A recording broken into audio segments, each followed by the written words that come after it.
Well,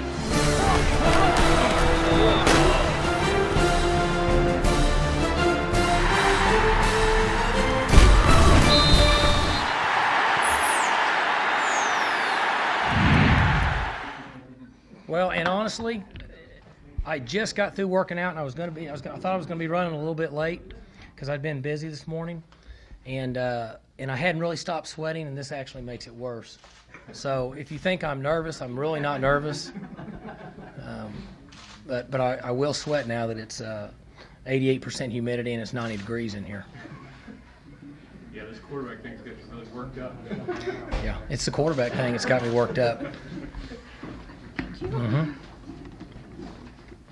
The information that was out there last night I gave you is on JW and Justin Horton is to kind of move forward to eliminate the questions when a young man or young men in this situation are probably not going to play the rest of the year, and probably because you never really know, anything could happen.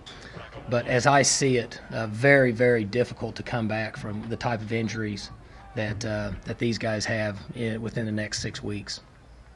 So I want to get that out there. And there's really nothing else to say. I don't go into detail on the type of injury just because if it were one of my sons, I wouldn't want somebody discussing the type of injury that they have. That's just my personality, not trying to hide anything. But I think the most important information is that those guys won't be able to play in the games, and we move forward from this point on. The other guys that have been nicked up, we're trying to get them ready, and they're practicing. The quarterback situation, we have Wes Lunt, who's practiced, and we have Clint Chelf. And what we're going to do is we have enough reps for both of them to get quality work in order to play on Saturday, because we do move so fast in practice that it gives us a chance to get guys enough work. And you guys are familiar with Wes. For those of you that aren't, Clint's a lot like JW in the way he plays, and he throws it and play passes and can run it some. And that's really where we're at. There's not any other information. I'm very proud of what JW has given our football team. I'm disappointed that for him that he can't continue to play. He competed on about 70 plays, give or take a few, after he had the injury that he has right now. Guy's got a very high tolerance of pain. I made a comment this morning on my Big 12 call, or I don't know what call it was, but that I'm reading the book on Navy SEALs and what they go through to be able to actually be a SEAL, and how much pain they have to endure and continue to move forward. And that's what it reminded me of. And I'm not trying to make him out to be something other than what he is, but I think people need to realize that the guys that play this game put their body on the line every Saturday.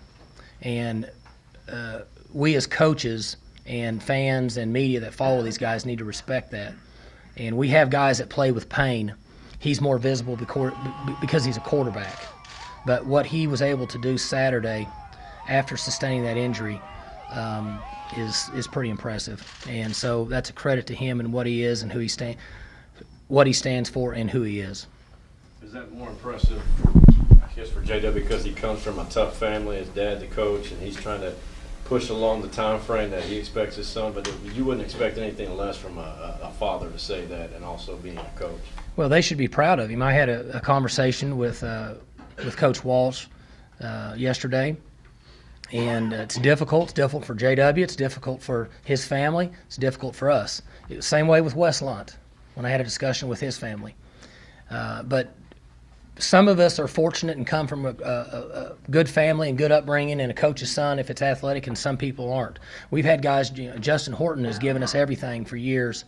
He injures himself and takes 3 more steps and makes a great catch after he had already injured himself.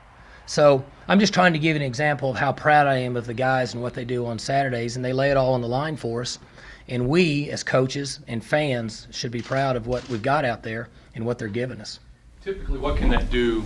Because they're not obviously going to be able to play, but what kind of impact does that end up having on the rest of the team moving forward?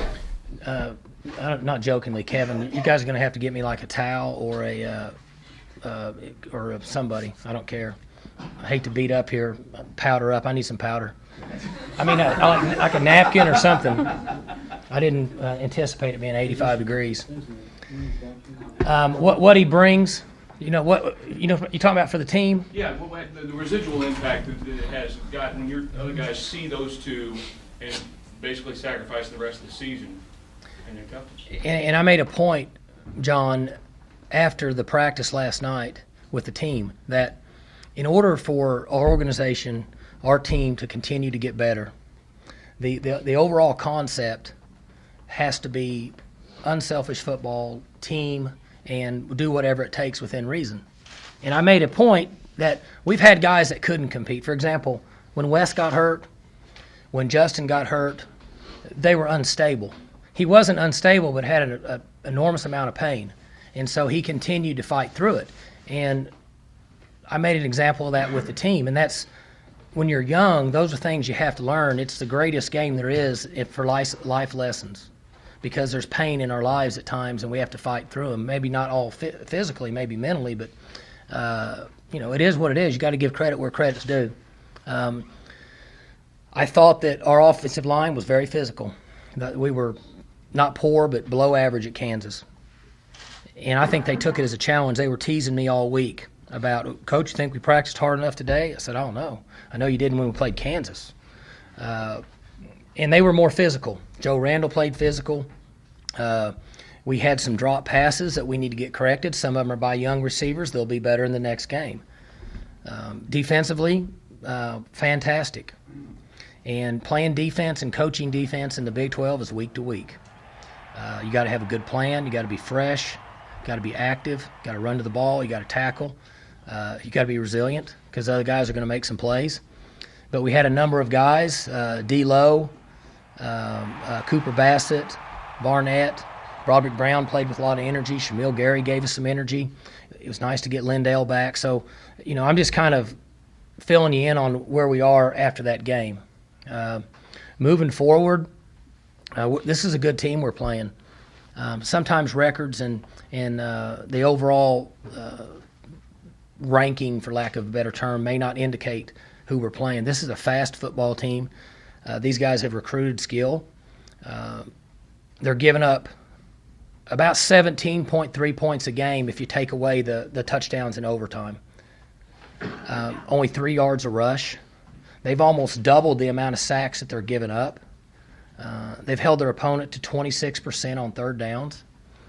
They're playing with a new quarterback who now is gaining some experience and looks more comfortable, in my opinion. And they've had success over the years, and they're well coached. This is a good football team. So anybody that's purchased season tickets or is going to watch it on TV ought to be excited, because this will be a good one. Mike, you hadn't been absolute, but normally you've kind of had injured players up in the stands, not on the sidelines, and it's tight anyway, so you don't have a lot of room. But because of the way the quarterbacks support each other, even if he's on crutches or has to be, would you be receptive to Walsh being down there just because of his It'll be difficult, Robert. If we were on the road, it'd be much easier, but Tracy Moore wasn't down there Saturday that I know of. Guys that are on crutches are not in a good situation on our sideline, and it clears fast, and they come off there fast, and we need him around, but I don't know if that's what's best for him. He certainly can't afford to get that hit again right now. TCU leads the conference in rushing defense. What makes their rushing defense so effective? They're fast and they're well coached, and they're physical. They've recruited. We go head to head with them in recruiting a lot. They recruit a number of the same players we do, and they develop them and bring them along, and they fit their system. He's been there now for how long? I don't know. How long? Anybody know how long he's been there? He's been there a long time. His system's in place, and that's what he buys into, and he's a defensive guy. They do a good job of coaching him. They do a good job of recruiting him. It is kind of interesting. You mentioned that you play him now here for the first time in your tenure, and going back to Kendall Hunter. I mean, there've been a bunch of guys that you guys have gone tug of war on. They really have. In recruiting, we see him a lot, and And Coach Patterson's cordial to me, and I'm cordial to him, and we're trying to watch guys, and I'm not telling him who I'm looking at, and he's not telling me who he's looking at, because sometimes we look at players other schools don't. But like I said, it's another week in the Big 12, and got to be prepared, got to be fresh, got to have a good plan, got to play with great effort, got to take care of the football.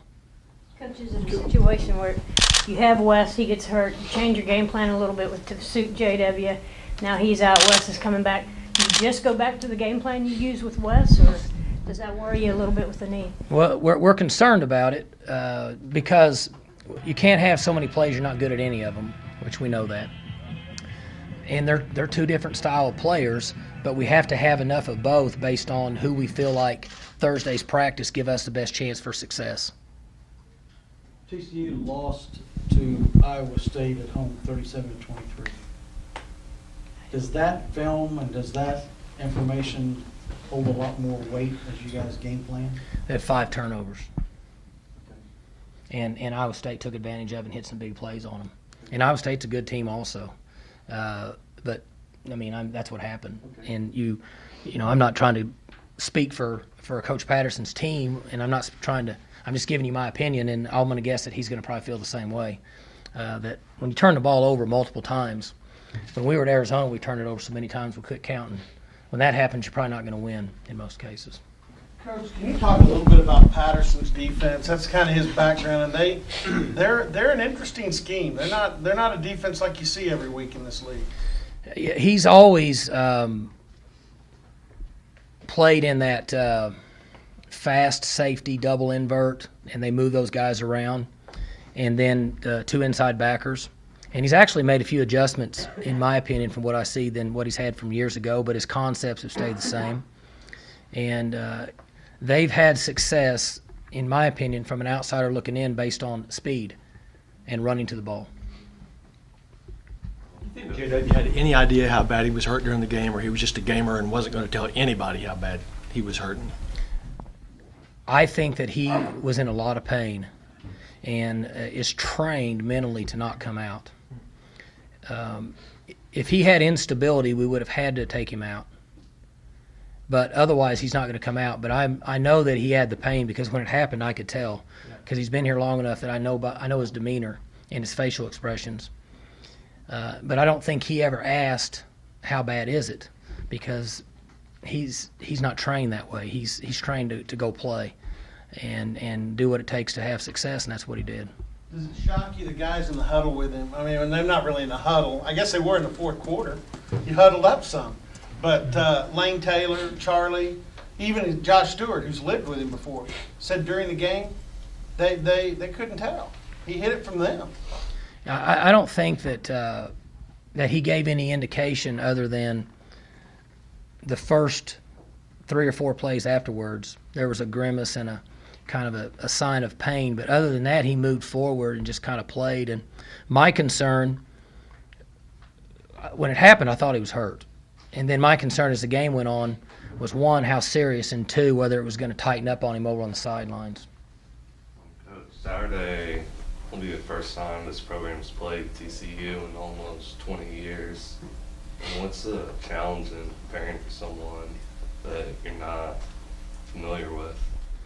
Well, we are very familiar with them, really, because we see them a lot, and we know who they are. We recruit the same players, and their philosophies haven't really changed that much. We mentioned their defense earlier, and their offense is, we're going to spread you out, run speed option, run some reverses, play pass, run inside zone, read zone, throw the ball down the field, run some nakeds, get on the perimeter. That part stayed pretty consistent. Coach, you talked about challenging your offensive line to be more physical after the Kansas game. Is that something that you're going to have the rest of the way, and does that have any bearing on who the quarterback is? You mind if I take my shirt off? Really? And honestly, I showered. I just,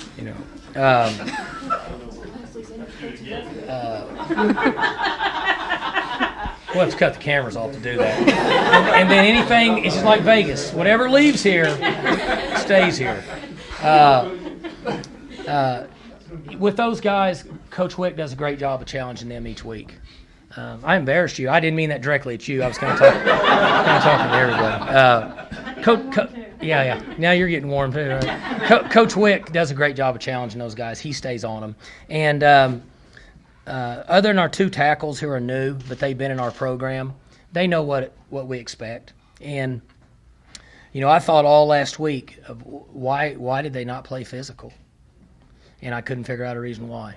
And the only thing I go back to, it's like when you raise kids at home. Why in the world would you do that? Because they're a kid. Well, they're kind of kids, even though they're big ones. So hopefully we can get them to perform and play at a high level, because if we don't in this game, it won't be as fun on Saturday. Nothing personal, but if that comment finds its way to Sports Center, I think it'll help your recruiting. I didn't even think about that. It was not the first time I didn't think about that. Yeah. Now they'll put a poll up, does America want his shirt off, or does America want his shirt on? Trust me, America wants his shirt on. So. Probably already on Twitter. Yeah. I know the Big 12 schedule's heating up here, but Yeah, that's exactly right. It's definitely heating up. I think Kevin's the one most worried. Yeah. I didn't get this in on the teleconference last night, but there are 2 teams left at this stage in the season who totally control their own destiny to win the Big 12. Obviously, Kansas State. And because Texas has dropped back behind you and you have K-State ahead, you're the only other team that needs no help at all if you could find a way to win them all. Well, no question. Easier said than done. I think the interesting concept with our league right now is we would all agree that Kansas State is ahead of everybody. And, not that I'm going to sit here and comment on the entire league. I think Oklahoma's played pretty well lately. They've gained some ground. And then, the rest of us, for the way we're playing, I think you got to limit your mistakes. You got to play with effort. You got to try to stay as healthy as possible. And offensively, it's all about big plays, and then defensively, it's about forcing turnovers. And that's the fun thing with our league right now for fans and media, and not so fun for coaches. Superstitions during games. During TCU's game last week, and they kept showing Gary Patterson tying his shoes, and in overtime he's tying them every 30 seconds. That's his nervous habit. Pulls up his pants. What do you do on the sideline if you're nervous, or do you have game day superstitions you do on the sideline during games? Well, I flip my switch on and off if I get tired of hearing Monken cuss. I go the other deal because Bill Young's just as calm as all, and it's peaceful for me. And then I flip it back and forth. It's funny that you mentioned that because I saw it. And I've never really watched TCU play an entire game because they weren't in our league, and I just didn't. When they played in the Rose Bowl, whatever year it was, I just happened to be watching something else. And so I don't think I've really ever watched them play on TV. And I thought, whoever that equipment manager is, they've got to get him some shoestrings that stay tied. And I was going to give him a hard time about that, but you spilled the beans on me there. So, but they happened to show him doing that like 4 or 5 times. He just happened to be on it when he was doing that. So, and he was using a towel too. It was just like this. So. Now, some of the players said that they noticed that sometimes in close games you'll have to stare. Do you just naturally do that, or is that just something they're imagining? I don't know how to answer that because I haven't really watched myself. And maybe I'm thinking and wondering how I got here and how I'm going to get out of here and what I'm going to say. I'm not sure how that happens, but I enjoy listening to our coaches on the headsets. And I don't talk very much. I give very little input, but I enjoy the comments and the coaching and the strategy and just the different things that are part of game day experience. I heard I was driving in my car the other day on Friday or on Thursday or something, and sometimes I flip it on 91 to listen to Coach Hawkins because I like to listen to him. So I think he's a smart guy and he's got good information and good knowledge pertaining to team concepts. And they had Les on there, Coach Miles, and he ended his interview by saying he just enjoys a fall day and the sun and the wind and being out there on game day and just enjoys college football and his family, and that's all he thinks about. And I got to thinking that's kind of the way it is. We're fortunate to be in this situation. We're fortunate to be coaches of teams that compete every Saturday, and we have kids that play hard, like what the examples I gave earlier. And what else could a guy want to do? And so I don't really think much about it, but I do enjoy the actual game situation, even in tight situations. One of the things that's come up more this year in this league because of the competitiveness is going for it on fourth downs.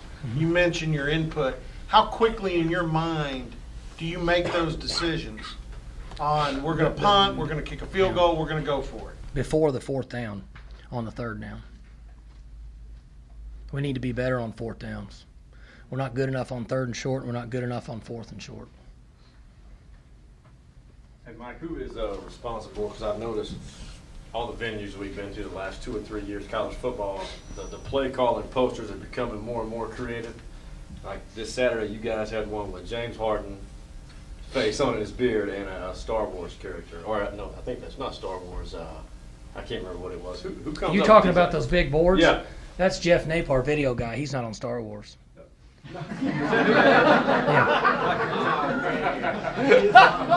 Probably should be. That's who you're talking about. I think that, yeah. Well, okay, Yeah. that's incorrect. Yeah, that's Pitt. That's impressive.